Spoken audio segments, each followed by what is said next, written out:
वर्दी चाहिए था, ये फिक्स था हमको लाइफ में। तो मैं सेंट्रल में इंस्पेक्टर का पोस्ट के लिए मैं प्रिपरेशन कर रहा था। उस दिन जो धक्का लगा हमें, ठीक है, उस दिन जो एहसास हुआ कि कुछ तो कमी हुआ होगा, जो मेरा 1 साल या 2 साल का जर्नी बर्बाद हो गया बस 1-2 नंबर के चलते। अगर आपको लगता है कि हम सेल्फ स्टडी से खुद से कर सकते हैं, तो और भी बेहतर है कि आप घर पे बैठ कर के आप अच्छे से तैयारी करें। एक बार सिलेबस कंप्लीट कीजिए, उसके बाद थोड़ा सेट लगाना शुरू कीजिए, तब आपका स्कोर अच्छा आना शुरू करेगा। और आप ना डायरेक्ट टॉपर से कंपेयर नहीं कीजिए। वो सारे ऐसे क्वेश्चंस थे जो कि लूसेंट, क्राउन से कहीं नहीं दिख रहे थे, और भी सब्जेक्ट का।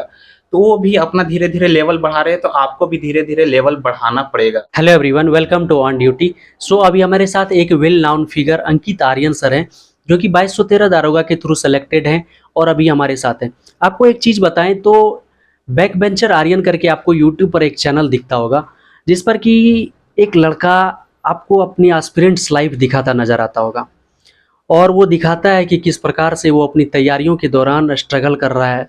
वो दिखाता है कि किस प्रकार से अपनी तैयारियों के दौरान बुक लिस्ट को फॉलो कर रहा है, किस प्रकार से जो पटना में छात्र नहीं हैं, जो घर से बाहर हैं, जो घर में हैं, उन छात्रों को किस प्रकार से तैयारी करनी चाहिए अगर वो बड़े शहर में नहीं आ सकते हैं तो।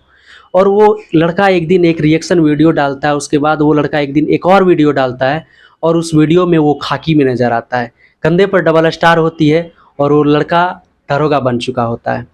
Back bencher Aryan YouTube channel के मालिक अंकित आर्यन सर हमारे साथ हैं। तो चलिए इनसे जानते हैं कैसी रही इसकी स्ट्रगलिंग लाइफ, इसकी पूरी जर्नी को आज टटोलते हैं और जानते हैं कि अपनी तैयारियों के दौरान किस खास बुक लिस्ट को इन्होंने फॉलो किया कि आज इस डबल स्टार के हकदार बन चुके हैं। तो अगर आप चैनल पर पहली बार आए हैं तो प्लीज़ चैनल को सब्सक्राइब कर लीजिए। वीडियो पसंद आएगी तो वीडियो को लाइक कीजिएगा, और इस रिगार्डिंग आपकी कोई भी क्वेरी रहेगी तो आप हमें इंस्टाग्राम और फेसबुक पर मैसेज कर सकते हैं। सर, सबसे पहले तो कॉन्ग्रेचुलेसन्स कि फाइनली आपका सिलेक्शन हो गया। हाँ, धन्यवाद। और धन्यवाद हम ऑन ड्यूटी को भी देना चाहेंगे कि इसके माध्यम से बहुत सारे एस्पिरेंट जो हैं उनसे बात करने, या जो भी कमी है और जो मेरा स्ट्रगल लाइफ रहा है उससे मैं आप लोगों के साथ साझा कर सकूं। तो धन्यवाद ऑन ड्यूटी को करता हूं। एक चीज़ बताएं, आपको हमें बहुत उत्सुकता हो रही है कि जिस प्रकार से आप अपने चैनल पर छात्रों के बीच डिलीवर करते थे अपनी एस्पिरेंट लाइफ को, हाँ। जो बहुत सारे चैनल वाले आकर दिखाते हैं, उस चीज़ को आप खुद से दिखाते थे कि किस प्रकार से होती है, तो कहीं ना कहीं एक अलग जरिया बनता है। तो हम जानने के लिए आज उत्सुक बहुत हो रहे हैं, हमारे जो भी एस्पिरेंट्स हैं वो जानने के लिए आज उत्सुक हैं कि आपकी जर्नी किस प्रकार रही, क्या आपका एजुकेशनल बैकग्राउंड रहा, और किस प्रकार से आपने तैयारियों को शुरू किया, कब दरोगा का ख्याल दिमाग में आया और उसके बाद आपने शुरू कर दी। सर्वप्रथम हम अपने एजुकेशनल के बारे में बात करेंगे कि हम 2012 में 10th और 14th में 12th एंड 17 में ग्रेजुएशन कंप्लीट किया, और मैथ ऑनर से था मेरा, ठीक है।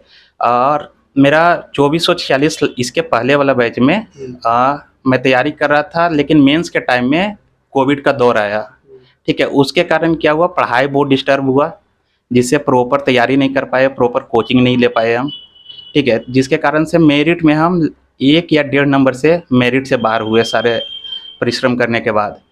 तो उस दिन जो धक्का लगा हमें, ठीक है, उस दिन जो एहसास हुआ कि कुछ तो कमी हुआ होगा, जो मेरा 1 साल या 2 साल का जर्नी बर्बाद हो गया बस 1-2 नंबर के चलते, ठीक है। तो उसके बाद मैंने उस चीज़ पे काम करना शुरू किया कि आखिर गलती कहाँ हुआ हमारे लाइफ में। मैंने 1-2 घंटे बैठा पहले, ठीक है, शांत माइंड से। फिर मैं सोचा यार गलती आखिर कहाँ पे हम किए हैं, कुछ तो बजा रहा होगा जो हम 2446 लड़कों के बीच में नहीं आए, 6 लाख के बीच में। आप दारोगा की तैयारी करने के लिए आए, लेकिन जब भी छात्र पटना में आते हैं तो मल्टीपल सोर्सेज की तरफ देखते हैं कि हम पटना में आए, दारोगा की वैकेंसी आ नहीं रही है या रेगुलरिटी में, या फिर ऐसा कुछ होता है तो हम बीपीएससी की तरफ भी तैयारी को जारी रखें, हम दारोगा की तैयारी जारी रखें, हम रेलवे करें, एसएससी करें, बैंकिंग करें। तो आप इन सब चीज़ों की तरफ भी शुरू में डाइवर्ट थे, या फिर आपका एक ही फोकस था बिहार दारोगा? नहीं, जब हम पटना में आए थे तो स्टार्टिंग से मेरा बिहार दरोगा का नहीं था, बट वर्दी चाहिए था, ये फिक्स था हमको लाइफ में। तो मैं सेंट्रल में इंस्पेक्टर का पोस्ट के लिए मैं प्रिपरेशन कर रहा था। अच्छा, एसएससी? हाँ, एसएससी सीजीएल। एक बार उसमें भी मेरिट नहीं लगा है, और सेकेंड बार मैंने मेंस नहीं दिया है, ठीक है। उसके बाद मैं दरोगा बिहार की तरफ मूव कर गया, ठीक है। और फर्स्ट नहीं, सेकेंड अटेम्प्ट में फाइनली मैं सिलेक्ट हुआ हूँ। अच्छा आर्यन जी, हम आपसे पूछना ये चाह रहे हैं अभी कि आप 2446 के मेरिट आउट थे। हाँ, मेरिट आउट थे। हाँ, मेरिट आउट थे। बिल्कुल।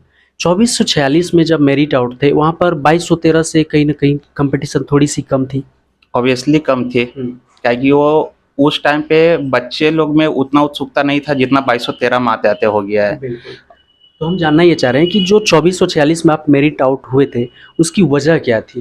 क्योंकि बहुत सारे छात्र जो बाहर होते हैं, वो फिज़िकल में बाहर होते हैं या फिर कहीं मेडिकल में बाहर होते हैं, रेयर चांस मेडिकल में बाहर होते हैं, लेकिन इसके बावजूद अगर तैयारियों की कमी के कारण मेरिट से अगर आप बाहर होते हैं, तो कहीं न कहीं एक माइनर मिस्टेक होती है, जहाँ पर आप बताएँ कि 1 या डेढ़ नंबर से हम पीछे रह गए थे, तो वहाँ पर आपकी वो माइनर मिस्टेक क्या थी? हाँ, ठीक। मैं उसी वीकनेस पे बात करने वाला हूँ आपसे। जैसे 2446 में बाहर हुआ, उसका मेजर रीज़न क्या था? पहला तो मैं कोविड को देता हूँ, जिसकी वजह से मेरा क्लासेज पूरा नहीं हुआ है, ठीक है? तो और भी जो जितने भी एस्पिरेंट न्यू हैं, जो पहली बार तैयारी कर रहे हैं किसी भी एग्ज़ाम्स का, तो फर्स्ट ऑफ ऑल एक बार पूरा सिलेबस आप ज़रूर कवर करें। मेरा वही गलती था, मैंने सिलेबस कवर नहीं किया था पूरा, ठीक है? इसी कारण बहुत सारे पोर्शन ऐसे थे जो एग्ज़ाम्स में दिखे, बट मैंने कवर अच्छे से नहीं किया था उस चीज़ को। ठीक है, क्लासेज पूरा अच्छे से नहीं हुआ था। तो सबसे बड़ा मेजर इशू मेरा वही था, सिलेबस मैंने नहीं देखा था। और क्या था, मैं थोड़ा कुछ लोगों का बातें फॉलो करता था। मैं तो जनरली बोलूँगा कि प्रॉपर टीचर या एक अच्छे जो सक्सेसफुल लोग हैं उसी का बात आप सुनो। उन लोग ऐसे इस तरीके से बोलते हैं ना, बस ये चैप्टर पढ़ लो, यहाँ से क्वेश्चन आते हैं, कुछ खास टॉपिक ही आपको डिस्कस करते हैं। लेकिन ऐसा नहीं है, आप जब 100% करोगे ना, तब आप लगभग 80% या 85% आप सक्सेसफुल होगे। वही होता है, मैं 80% ही किया तो पता चला 72 पे आकर के मैं रह गया। तो इसलिए आप सिलेबस को पूरे अच्छे से एक बार कवर करो, उसके बाद आपको पता चलेगा कि आपका गलती कहाँ हो रहा है और नहीं हो रहा है। एक मेजर सवाल आपसे ये पूछना ठीक चाहेंगे है। कि आप सिलेबस की बात कर रहे हैं, हम जानना ये चाह रहे हैं कि इसके लिए ज़रूरी है कि आप किसी कोचिंग को जॉइन करो, या फिर आपको क्या लगता है कि इस दौरान अगर सेल्फ स्टडी से किया जाए तो हो सकता है, प्रॉपर हाँ, गाइडेंस नहीं, लेकर? दोनों दोनों अलग चीज़ें हैं, कोचिंग्स और सेल्फ स्टडी।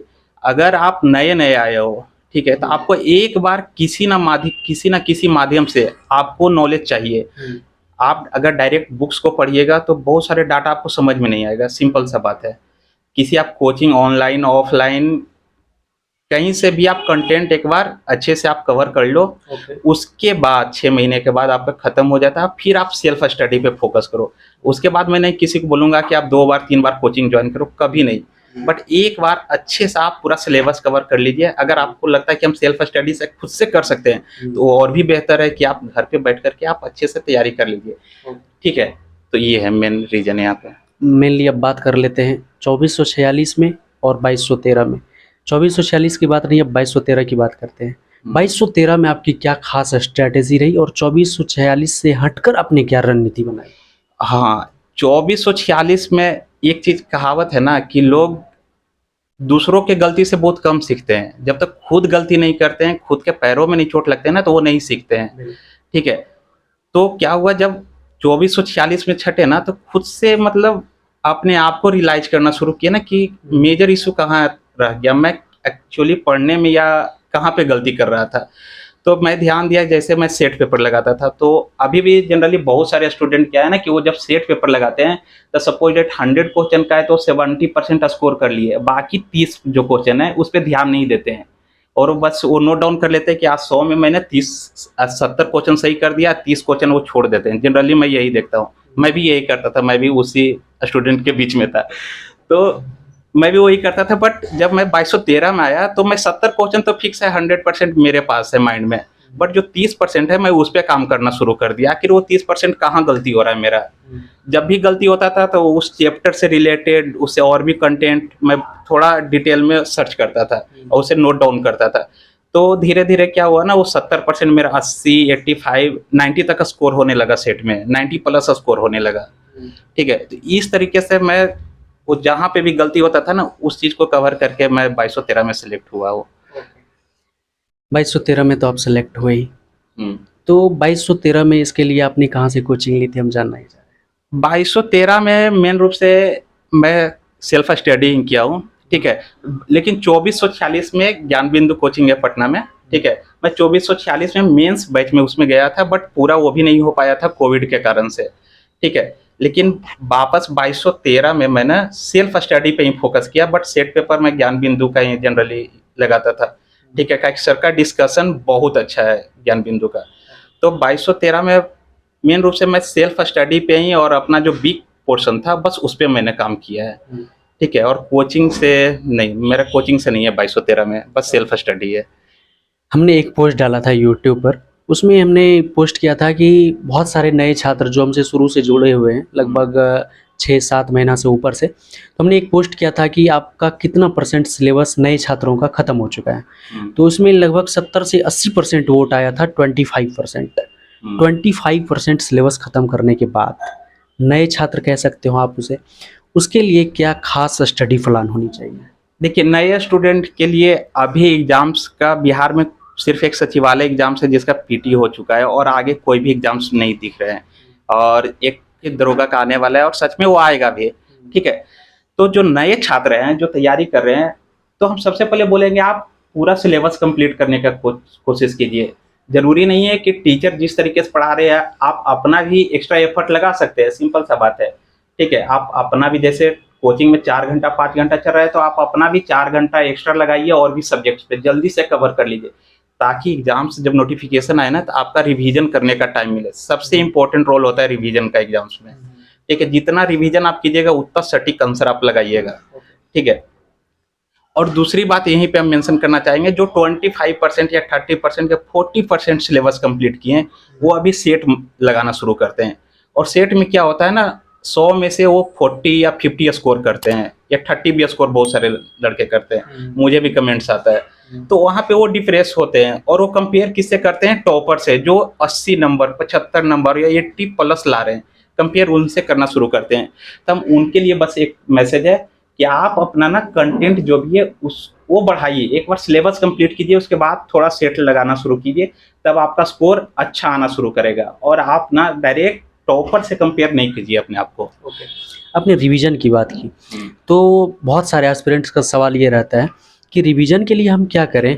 कि ज़रूरी है कि अगर हम बुक पढ़ रहे हैं या फिर सर का नोट्स अगर कोई नहीं फॉलो कर रहा है, सेल्फ मेड नोट्स नहीं बनाया हुआ है, कोई बुक किया हुआ है, और उस पे बहुत सारे छात्र क्या करते हैं, लूसेंट पढ़ रहे हैं तो उस पर टिक करते हैं, उसको कलर कर देते हैं। ओके, तो हम जानना ये चाह रहे हैं कि रिवीजन का सही तरीका क्या होना चाहिए? इसके लिए ज़रूरी है कि आप शुरू से ही अपना नोट्स तैयार करें, या फिर नोट्स तैयार नहीं करें, आप कोई एक पर्टिकुलर अच्छे से बुक जिसको फॉलो करें उसको रिवीजन करें?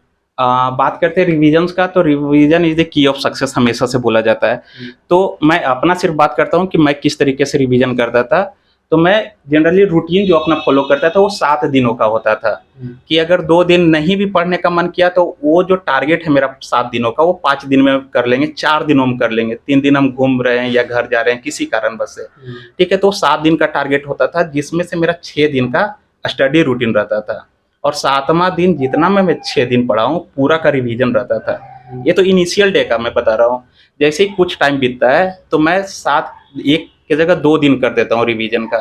फिर जैसे जैसे एग्जाम्स नज़दीक आता है, रिवीजन्स का डेट मैं बढ़ा रहा हूँ। मैं सिर्फ अपना स्ट्रेटजी बता रहा हूँ।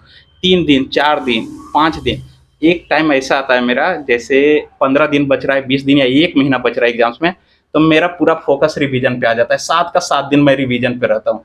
और सोचिए, आप एक ही बुक को बार बार आप देख रहे हैं, 7 के 7 दिन देख रहे हैं, तो आप मतलब ना बुक पूरा माइंड में छप जाएगा, आपका एक भी क्वेश्चन नहीं छूटेगा। मेरा ये रिवीजन का स्ट्रेटजी था। ओके, नए छात्रों को क्या करना चाहिए? उसके लिए खुद से नोट तैयार करना चाहिए? ऑब्वियसली नोट्स आपको हेल्प स्टार्टिंग में नहीं, बट जब एग्जाम्स नज़दीक होता है तो क्विक नोट्स और क्विक व्यू देखने के लिए एकदम से पॉइंट को जो आपको नहीं आ रहा है बेसिकली, उसमें बहुत हेल्पफुल करता है। तो ऑब्वियसली नया स्टूडेंट या पुराने जो भी है, एक छोटा सा नोट्स बनाना चाहिए। मैं भी बनाता था नोट्स, और बुक को भी मैं अंडरलाइन करता था, वो पार्ट जो नहीं याद होता था, जनरली याद होता था तो 100% माइंड में है। बात कर लेते हैं अब बुक लिस्ट की, जो छात्रों की सबसे ज़्यादा क्वेरी रहती है बुक लिस्ट पे। आपने किस प्रकार से बुक का चयन किया? देखिए, बिहार में एक बुक्स है जो लूसेंट और क्राउन के नाम से जाना जाता है, वो बहुत ही फेमस बुक है।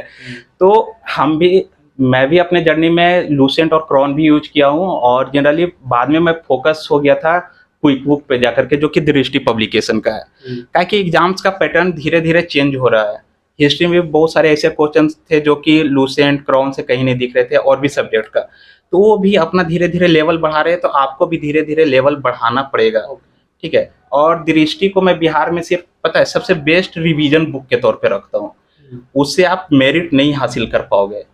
ठीक है, और भी नए नए बुक से या टीचर्स के माध्यम से या यूट्यूब वीडियो देख करके आप कंटेंट हासिल कर लीजिए, लेकिन रिवीजन के लिए आप लूसेंट रखिए। ठीक है रिवीजन के लिए यूज जी हाँ। तो आपने प्रॉपर बुक लिस्ट क्या क्या फॉलो करी थी, सारे बुक का नाम बता दीजिए। हाँ देखिए, मैंने एक तो रिवीजन के लिए मेरा सबसे पहले लूसेंट का था, ठीक है। फिर मैंने प्रीवियस ईयर के लिए घटना चक्र मैंने फॉलो किया था सारा, ठीक है। कुछ बुक्स है जो कि हिस्ट्री एंड ज्योग्राफी खास करके एंड साइंस का पोर्शन, साथ में मैं दृष्टि का फॉलो कर रहा था, ठीक है। और एक ज्योग्राफी का बहुत अच्छा बुक है, वो है किरण पब्लिकेशन का मानचित्र, ठीक है। ये बहुत अच्छा बुक है, मैप के द्वारा आपको बहुत अच्छे से डिटेल में बताया गया है। और बाकी मैं मैक्सिमम मैं ट्राई करता था कि मैं सेट पेपर लगाऊं, और सेट में से जहां भी मुझे दिक्कत हो रहा है, जो भी क्वेश्चन और चैप्टर, फिर मैं बुक्स के द्वारा, दृष्टि के द्वारा उसे कवर कर लेता था मैं अच्छे से। मैथ रीजनिंग पर अभी से टाइम देने की जरूरत है, या फिर किस लेवल तक मैथ रीजनिंग कर लेनी चाहिए? देखिए, मैं मेंस के लिए जनरली यूज होता है मैथ रीजनिंग, तो ज़्यादा टफ नहीं होता है, बट जो स्टूडेंट को कुछ नहीं पता है मैथ रीजनिंग, वो थोड़ा सा अभी से प्रैक्टिस करे। मेरा बैकग्राउंड सीजीएल का था, तो मैथ रीजनिंग मेरे बहुत अच्छे थे। सीजीएल वालों के लिए तो फिर कुछ कहना ही नहीं है। बात कर रहे हैं कि जो एक बिहार के छात्र हैं, उसका मैथ लगभग ठीक होता है, लेकिन फिर भी मैथ और रीजनिंग को किस लेवल तक कर लेनी चाहिए? कि रेलवे लेवल तक अगर कर लेते ग्रुप डी तक, तो वो उस टाइप नहीं, खैर ग्रुप डी से थोड़ा ऊपर ही आ जाते हैं, उसमें ग्रुप डी का थोड़ा सेक्शन अलग है। इसमें भी उतना टफ नहीं होता है, बट हाँ बेसिक आपको थोड़े अच्छे से आना चाहिए कि एग्जाम्स जब लास्ट बने तो 2 घंटा भी देकर मैथ में अच्छा स्कोर कर सकते हैं। और सबसे अच्छी बात पता है क्या है? 22 या 23 नंबर का मैथ रीजनिंग होता है मेंस में, आप 23 का 23 स्कोर कर सकते हो 100% एक्यूरेसी के साथ। ये सबसे खासियत है। तो आप उस चीज पे फोकस कीजिए ना जिस पे आपका 100% ज्यादा स्कोर हो सकता है, ठीक है। चलिए, thank you so much Aryan ji कि आपने इतना इंपॉर्टेंट टाइम दिया हमारे एस्पिरेंट्स के लिए, हमारे व्यूअर्स के लिए। धन्यवाद।